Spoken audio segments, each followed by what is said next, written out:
Back our YouTube channel, Commerce John. I'm Achapalas. Welcome all of you. So today we discussion regarding the meaning of economic growth. Standard 12 Commerce. Further, it is very useful for graduation and graduation and post graduations.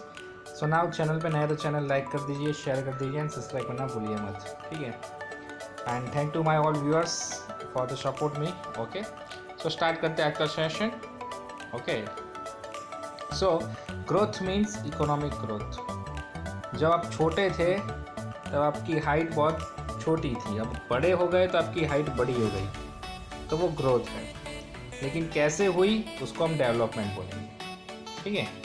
Clear that economic growth related to the long run increase in the total output of economics. So economic growth कहाँ से related है? Related to the long run, okay, and increase in the total output of economy. Now agriculture, industries and service sector से जितना भी production हो रहा है, सो वो क्या है? Total output of an economy, वो इकोनॉमी की आउटपुट है और it is related to the long run. आप छोटे थे, बड़े हो गए, समय तो लगता है, ठीक है? तो it's related to the long run, okay. So now such a growth is possible due to the increase in the factor of production, okay, increase in the supply of the factor of productions like a land, labor, capital and entrepreneur ability and increase in their productivity. So now कुछ company और कुछ देश की country, ठीक है, यानी some countries and some companies growth is very well going on. Why? Because उस company के पास लैंड, लेबर, कैपिटल, एंटरप्रेन्योर की ability and increase in their productivity भी अच्छी है। तो same matter in our country. So any kind of country, अगर उसके पास ज़मीन अच्छी है, उसके पास फाइनेंशियल सपोर्ट अच्छा है, लेबर है, एंटरप्रेन्योर है, सो उसकी एबिलिटी से वो क्या करेंगे? Increase their productivity. तो एनी काइंड ऑफ कंट्रीज के पास अगर लैंड, लेबर, कैपिटल, एंटरप्रेन्योर की एबिलिटी एंड उनकी इफिशिएंसीज है, ठीक है, प्रोडक्टिविटी अच्छी है, तो वो काम करेंगे, ठीक है? नाउ सेकंड इज दैट कि in short it can be said that supply of a factor of production and their availability of productivity and efficiency tend to increase, leading to the continuous increase in the national income and per capita income.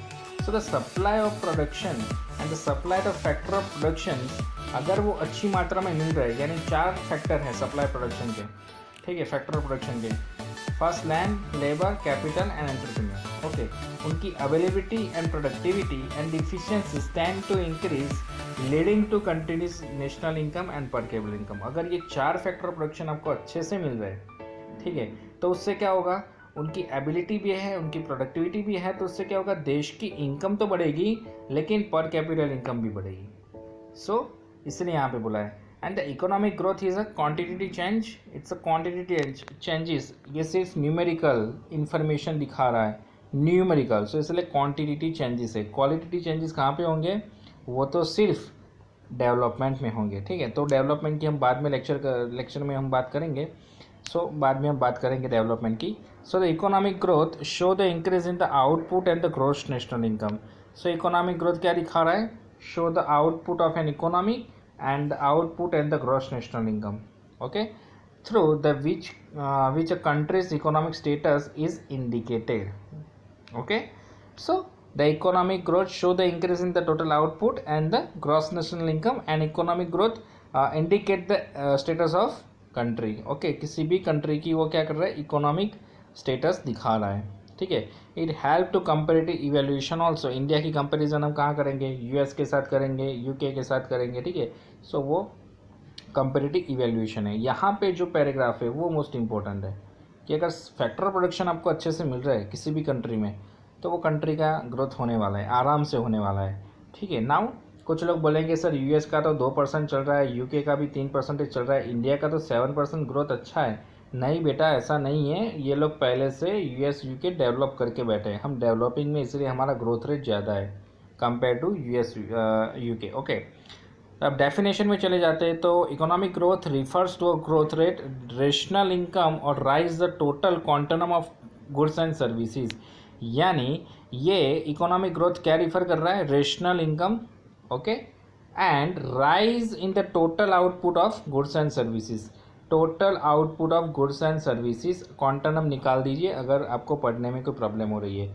total quantity of goods and services. Okay, so now long run increase in the capacity of the countries supply diversifying the economic. Okay, ये तो professor answer ने दी थी. A long term increase in the capacity of country to supply the diversify economic goods and services people is known as economic growth. तो अगर कोई भी country में diversify economy है, ठीक है, विविधता वाली इकोनॉमी है, तो गुड्स एंड सर्विसेज पीपल को मिलेगी अच्छी. So increase in the capacity of country यानी increase in the factor of productions and their availability to supply the diversified economic goods to people, it's known as economic growth. So increase in the capacity यानी increase in the factor of production. ठीक है, ये factor of production की बात चल रही है. Increase in the capacity बोला है ना, तो इंक्रीज इन द कैपेसिटी यानी फैक्टर ऑफ प्रोडक्शन. ठीक है, increase in the factor of production. So वहाँ से क्या होगा, diversify economic goods and services to the people. So it's known as economic growth. Okay, so it is known as ये एक numerical information दी जाती है. जीडीपी कितनी हुई वही ग्रोथ है हमारा, और ये सिर्फ न्यूमेरिकल इन्फॉर्मेशन दिखा रही है. डेवलपमेंट बताएगा कि कैसे 7% हमारा ग्रोथ रेट था, 8% हो गया. सो सिर्फ न्यूमेरिकल इन्फॉर्मेशन है कि 7 से 8 क्यों हुआ, उसकी डिस्कशन डेवलपमेंट में होती है. ठीक है, सो वीडियो अच्छा लगा और लाइक कर दीजिए, शेयर कर दीजिए एंड कमेंट करना मत भूलिए, और चैनल पे नए तो चैनल लाइक कर दीजिए. ओके, सब्सक्राइब कर दीजिए एंड शेयर कर दीजिए. Okay, good bye, next video में हम मिलेंगे.